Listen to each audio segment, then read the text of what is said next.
Ayikho neyodwa nje inkinga uMacingwane ayifice kwi-ad hoc committee.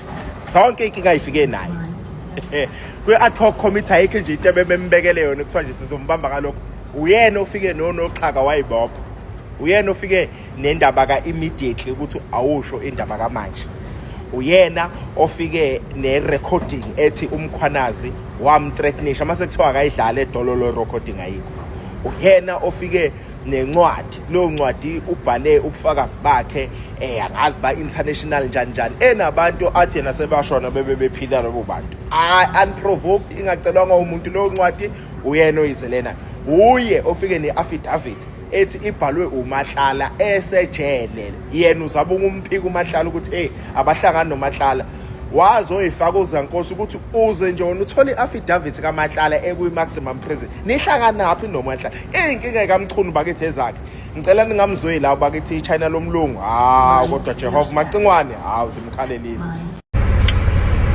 Baba uMchunu, baba senzo uMchunu, hlonishwa. Inkaba yakho ilapha kwaMandlakazi. Inkaba yakho ilapha kwaMandlakazi kwaNkweme. Ukhulele lapha waze waba yibhungu baba uMchunu. Uyazi ukuthi lapha kwaNongoma kwaMandlakazi kuyaxoliswa. Uma kukhona into osuyenzile ibonwa ngabantu ukuthi iyiphutha kuyaxoliswa. Ngeke ulunge baba uMchunu. Uyabona even abantu abakubhalelayo lobu bufakazi obuhambisa lapha kwi-commission. Abathandi izwe libe nenkinga. Abantu bakhathele baba uMchunu ukuthi izwe libe senkingeni kanje. Understand bantu baka ANC. Asizondi nina, asizondi iANC. Sikhathele indlela eniphethe ngayo izwe. Sifuna izwe libuyele libe yizwe liyilo ngaphambi kokuthi niphathe nina. Kodwa ngoba umdala kangaka nje baba uMchunu ulokhu nje ukhombisa uqamba manga odwa, uqamba manga usho ukuthi laba abantu abawu70 million lapha eSouth Africa ababoni ukuthi uqamba manga. Vele nje uxolise baba uMchunu, ukhohlwe indaba ukuthi ufuna ukuba umongameli. Khohlwa ileyo nto uxolise uphume phela. Finish Macingwane. Finish. Ungahamba ubiza amakhosi uwangcolisa, uwafaka einkingeni zakho nani. Vele uxolise nje Macingwane. Uphume uphele nje kulento yepolitiki, ucasho uhambe uyohlala ngemuva, kuyohamba sikhohlwe, ubuye kuzoba yenye into. Ngeke kodwa kulokho nje ozama ukumaintaina, ngeke ukwazi ukumaintaina baba uMchunu. Vele uxolisa baba uMchunu. Finish. Amanga ngeke aza kuwinisa, ngeke uwine, uyaqhubeka uyayingcolisa, xolisa. Bafowethu. Hey uyathanda uMchunu uyifaka enkingeni. Hayi uMchunu mina ngimazi bakwethu wabanjani uMchunu. Yazi lithi ibhodo lishisa uMchunu avela umlilo ubase kakhulu. Sivala nje Friday uMchunu. uMchunu wadla i-recording. Le recording ayidlalayo irecorda inkulumo ayikhuluma noShamasi. Urecorda inkulumo eyayikhulunywa head of staff wakhe ubani lwababa uNzimande uNombani head of staff athi uyena owam-instruct ukuthi inkulumo ayirecorda inkulumo ayikhuluma noMkhwanazi. Nangampela ke zirekodiwe. Usuthi umbuzo uyazi ukuthi kuyicala ukurecorda umuntu engekho. Uyakwazi yini kuyicala kuloko? Uyazi yini uMkhwanazi ukuthi njoba wayekhuluma nani noma ekhuluma nohead of staff wakho wayerekodiwe? Uyakwazi ni lokho uMkhwanazi na? Awaqala ke waqala wadla manje amazambane ashisayo. Uyakwazi yini na? Uyazi ni kuyicala lokho nawo ukwenza? Enye inkinga ke leyo. Namhlanje njoba kwelesibili eqala uveza ukuthi i-affidavit le yakhe uyenzelwa abameli bakhe. Njengoba yenzelwa abameli bakhe kuyona kunezinto ezithathwe kuKhethi Matlala okusho ukuthi abameli bakhe bahambile baye enkantolo bathola information ngobudlelwane bakhe noMatlala. Uyabuzwa kumbuzo ukuthi okay bambone kanjani ukhet Matlala ma inkantolo kanjani bangena kulesela kuyona le engavumelekile kungene kuyona bathatha statement uyazi na ukuthi kwalabo bameli bengamangalelwa if they can do such a thing yabo so usifake inkingeni kakhulu ubhizi nje lokho ukubasa umlilo ave kuyinkinga bafowethu uthi uma umuntu uphile nalento ye defense i-defense ikufaka inkingeni kakhulu kanti mangabe nje uzoba ordinary ube normal nje kahle ubuzwe umbuzo uphendule ngaphandle kokujustifya uyayiphephisa lapho makubuza umbuzo ukuthi le cup ngasikhathi kade uyiphethe ngomhlaka bani yayikade inetiye noma yayinamanzi noma yayi-empty uthi yayinetiye kuthweleli nobisi uthi yes kwakuyitela nobisi kwakuyi-black tea yes kwakuyi-black tea phele kanjalo kodwa wena ufuna ukujustifya when there's no need uyayikhombisa ukuthi uguilty mculo uguilty minister Senzo Mchunu guilty ngoba awuphenduli imibuzo oyibuziwe immediately uyafana nje just like uSibiya ufana nse no. Guys, there's no way uSenzo Mchunu unamanga. uSenzo Mchunu, he's a pathological liar. Like there's no way ukuthi every question abakubuza yona you do not have an answer for yona. And futhi the worst thing, he doesn't take accountability. Guys, welcome to today, whereby uSenzo Mchunu was giving his testimony as well as cross-questioning by MPs, the political parties in parliament. So, like, to be honest, guys, uSenzo Mchunu, he failed dismally to answer all the questions and he couldn't even take accountability. Can you imagine? And then on the other side, my EFF, anisasho ukuthi your leader, Julius Malema, is a friend with Shadrack Sibiya. Yo, no wonder last week Musu Julius Malema beyangekho lapho ato committee. I will play you the video now shortly. So guys, let's go back to lapho ato committee. Guys, go ato committee. Senzo Mchunu, he could not answer any question that he was asked. And the other thing, did you hear Ama questions Abuzwe MKP, guys? Did you hear how fire was the MKP today? MKP, it was on fire. But I want to be honest with you. Those questions, Abuzwe MKP, especially Obama Zolman, Lama question, they are coming from somewhere because of the Begafunda word to word those questions. So, but nevertheless, yabona sometimes kumnandi ukuthi now funda equation ukhona ukuyifollow up, but now we funda wire and then like ubuze question to question and then we don't follow up those questions that you are asking, like it raises some red flags. I understand.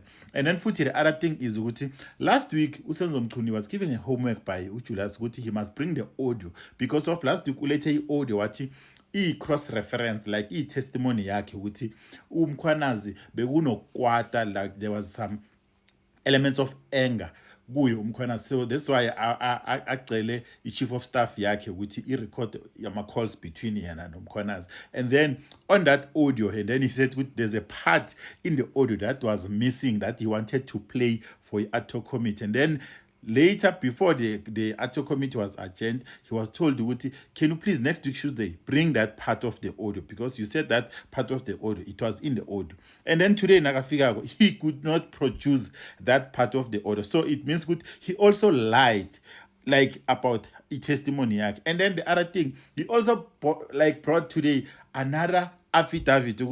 This is part of my evidence. This is my affidavit.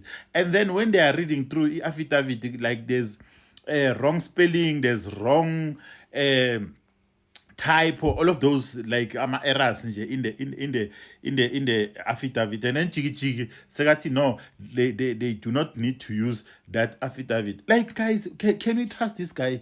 If this guy bangamthatha bambusele like kule office yakhe as a minister of police, kuzobe ukuthi uSmanga ukhafulele ama-South Africans ebusweni.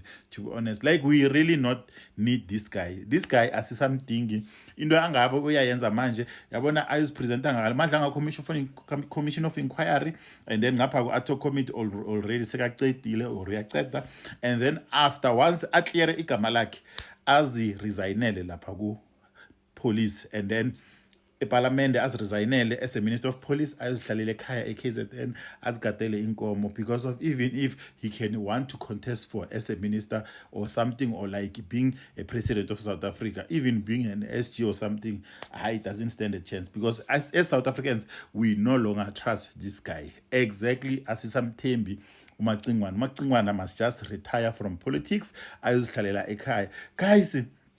And the other thing is ukuthi, like, mina I'm still shocked about that audio ukuthi Juju like ifriend ka Shadrack ama EFF ke bayichaze tu, like ken babizeni batheke, like why last week bekangekho ku ad hoc committee kwenzakaleni? Let me show you the audio. He's a Zulu guy. He's a tall guy. Now describing him to me, he's known as Z, who stays in Sandton, who I understood to him to be Z Numano. He said Z is a close friend of Julius Malema, who is a politician, who then tends to be close to General Sibia. So he was connecting the person that we arrested to Z, and then Z to Julius Malema, and then Julius Malema, who is friend to General Sibia, the Deputy National Commissioner. Now he's painting a picture to me that I do not know, to now be aware that this is how the chain goes. Thank you, witness. So that is that, guys. What do you think about ilanga la namhlanje? Let's meet in the comment section. Like, comment, repost, and follow. Let's meet in the comment section. How do you see, or how do you make ilanga la namhlanje, especially testimony yakasenzo Mchunu, and as well as what happened lapha ku Madlanga Commission of Inquiry, whereby witness ABC they anamanga madoda masikhuluma ngamaXhosa anamanga sazi sese acceptile ukuthi into umuntu ngiyami umlungu ngiyafanisa maka lo baba lo uvala ichapter lo baba lo namanga lo baba lo each and every question nje bambuzayo akayazi, each and every question bambuza i-ID yakhe akayazi, noma bambuza isurname yakhe akayazi, noma bambuza i-address yakhe akana. Uthi lo baba lo yixoki yabona bakhuluma ngamakhazini abo Judas, ngamakhazini abo Judas lo bathembisa uJesu Kristu khona siwabona manje. Lo baba lo namanga madoda hayi bona ngigeze izandla bona lapha bana nje bamsuse lapha bamfaka ejele lo muntu ulamanga ulamanga la wakhe ushange PhD yamanga, PhD yamanga, PhD yamanga.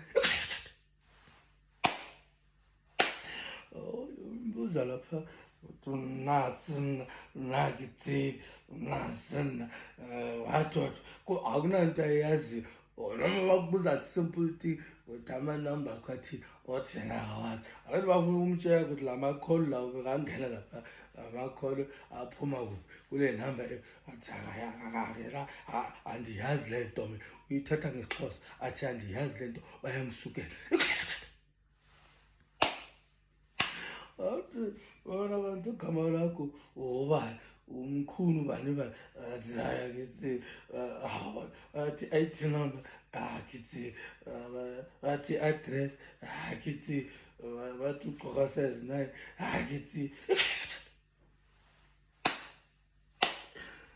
yo hayi madoda nona nje umthathe lemezi president nona manga madoda hayi nona manga akunanto ayaziyo ebethi nje uyaphika yena akunanto ayaziyo hayi sekugcinele last number noba nje somthathe sothwala ngaye leli Limpopo bathwale ngaye nje hayi lo akasafuni neje akuncamule lekhanda leli bathwale ngaye abantu laba banama business street hayi webesikahle kale umuntu nothengisa hayithi and angazi manje abantu umosha ama resources nje government lapha umosha state money lapha ngoba baqasha abantu lapha baloko baphekela lapha abomana bayahlafuna lapha badla ama-octopus, badla amabhobhoti, ama-lizard lapha, ama-dolphin, badla into ezimassive lapha. Bambuzana naye the whole day, akhona into ayaziyo, akhona into ayaziyo, ikhona into ayaziyo. Umuntu ozowazi nje le nto le, mara lezi ezinye angazazi. Nokutshontsha, ukutshontshelwa esandla, cha. Into zakhe. Nazi wamuzela namhlanje Monday akithi hayi ngingazodlala manje thatha lo muntu nothwala ngayile hey bani bafethu bengicela sishayele le Grootman leli izandla xola nqola hayi ala hlonipha la ha. He was one of the people who were questioning iMinister lapha ku ad hoc committee. He's an ANC MP, shockingly enough. He's an ANC MP. Xola nqola. Ebeloke iphekile iMinister ngemibuzo.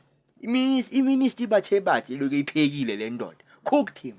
Absolutely cooked him. His line of questioning was lethal bafana. Yabona le mbuzo ibuzo le ndoda le mongayiphenduli kahle yejele. Mongayiphenduli kahle imbuzo yakhe le ndoda le ingakufaka uyolala ubaliwe thingisho njalo. Great yo, you just need to go watch this thing. Just search xola nqola questioning yakwi ad hoc committee ne, maybe on YouTube or here on TikTok. Just listen to the line of questioning. Superior stuff. We need to give this guy his credit, because enye into engenza ukuthi ngibe impressed is this guy is an ANC MP, right? And also ubaba uMchunu naye, he's an ANC member. So you wouldn't expect an ANC MP to cook a fellow ANC member like this. Kodwa ke lo mfolo awumphekile. We were there, we witnessed everything. Umphekile. Sesilinda uMalema manje ngo6, Malema uzongena ngo6. Naye ke ngiyazi ukuthi hayi naye uzopheka. Well, while we're talking about all of this, did you watch the ad hoc committee in Parliament yesterday where the suspended police minister was making representations and explaining himself? One of the things that was at issue was, remember how much he's told us he doesn't know this man Matlala, right? This is a guy who is in CMAX, in a maximum security prison, and he's insisted all along that he doesn't know him. In fact, the minister produced an affidavit from this man also saying, I don't know the minister. He was asked questions by the EFF leader, Julius Malema, who says, okay, so how did this man sitting in CMAX just offer to give you an affidavit if you don't know him? Have a listen. Thanks, Chair. Good morning, Minister and colleagues. The SC is raising a very important point and is leaving it, where the Minister says, I never solicited an affidavit from Matlala. My lawyers are the ones, after listening to me so many times, they went to solicit the affidavit from Matlala. and I wanted the SC to ask as to, are you saying your lawyers acted without an instruction? Because lawyers act on instructions of their clients. And minister should understand the implications of what he is saying about his lawyers, because they can be reported to LPC. So Julius says, hang on, how did this guy offer you the affidavit? The minister says, well, of course it was through my lawyers. And he says, but did you instruct your lawyers to do so? And initially, the minister gave the impression that the lawyers acted on their own volition, which is what Julius is challenging there. And he says, hang on, if lawyers act outside of the instructions of their clients, they themselves could end up in trouble, right? I mean, it was an extraordinary moment there where, again, he's having to explain how a guy sitting in CMAX just offers these affidavits voluntarily without being asked. And so the express response is that I did express a wish that if I could, if anything could be possible. So I was wishing, and they carried out that wish. So it was on your instructions that your lawyers approached Matlala in CMAX to depose to this affidavit? Yes. So he says, I expressed a wish. That's how, remember Julius says, hang on, were the lawyers acting on their own? This guy says, no, I expressed that wish. Then later, Julius Malema challenges him. He says, okay, hang on. So you tell your lawyers you want this done. When the affidavit comes, it doesn't come as a response to a request from your lawyers. It comes completely out of the blue. So how again did a guy sitting in CMAX know that you, Minister of Police, had expressed this wish, that he volunteers to give you an affidavit without your lawyers requesting it? Where do I get that letter you're reading? Because I want to read it again. It doesn't say. If your lawyers approached those guys, they would have said, dear so-and-so, in line with the letter you wrote to us requesting affidavit from our client, please find attached affidavit. It says, dear so-and-so, we represent so-and-so, and therefore we represent Matlala and the wife, and our client wishes to state it clear that he doesn't know the minister and this is David. So it's not what you are saying. Your wishes were never delivered to Matlala by your lawyers, according to that. According to that document. How did Matlala know these were your wishes if there's no correspondence you can give us to show that your lawyers wrote to his lawyers? His lawyers aren't writing in response to a request. They're just offering voluntarily information that this guy doesn't know you. How? Let's play. What is it called, Mateo? Spy the Lie. Spy the Lie. Hello Mzansi, welcome to Umgosi Wasemzansi. If today is your first time visiting this channel, please do the right thing and click the subscribe button.